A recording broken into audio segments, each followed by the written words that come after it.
Colorblind approach versus multicultural approach. Look into two cultural theories. Being raised in an immigrant culture like Miami has taught me many things. Among that, diversity of different cultures. In a melting pot like Miami, it's apparent to see that the increasing globalization over the past several decades are allowing people to come into contact with each other from diverse cultural backgrounds. What's the best way to deal with group differences in a multicultural community? Should these differences be ignored so that people can focus on the similarities they share with these from other cultures and perhaps tend to all that humans have in common? Or should cultural differences be acknowledged and be viewed as a source of strength? This is a sensitive and controversial issue that divides society and psychologists. The colorblind approach is a mindset where people adopt the people are the same wherever you go mindset. It has the best of intentions. The hope behind this is that people will interact with each other without giving much attention to anyone's ethnic background. In the words of some advocates for racial equality, the way to stop discrimination on the basis of race is to stop discriminating on the basis of race.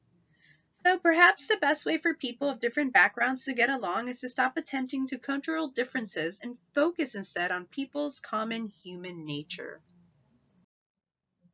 In contrast to the colorblind strategy is the multicultural approach. This is an approach that attends to and respects group differences. The rationale behind this approach is that people really do identify strongly with their group. Most group identities are far more meaningful than the kind that can be artificially created in the lab. People are especially likely to identify with their groups if they belong to small, minorities, or disadvantaged groups. They tend to value their group identities and often respond quite negatively to efforts by a majority of group members to ignore what makes them distinctive.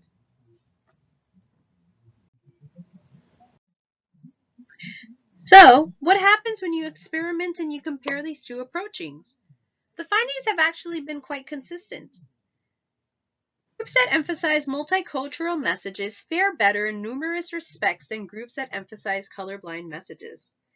An extensive study of a few dozen employees from various companies assessed the relationship between each company's attitude towards diversity and their employees' engagement with their work. It showed that multicultural approach engaged employees more and allowed more productivity. In essence, an increased understanding and appreciation of cultural differences can lead people of different cultural backgrounds to get along better, be more engaged in their work, and be able to detect discrimination when it exists.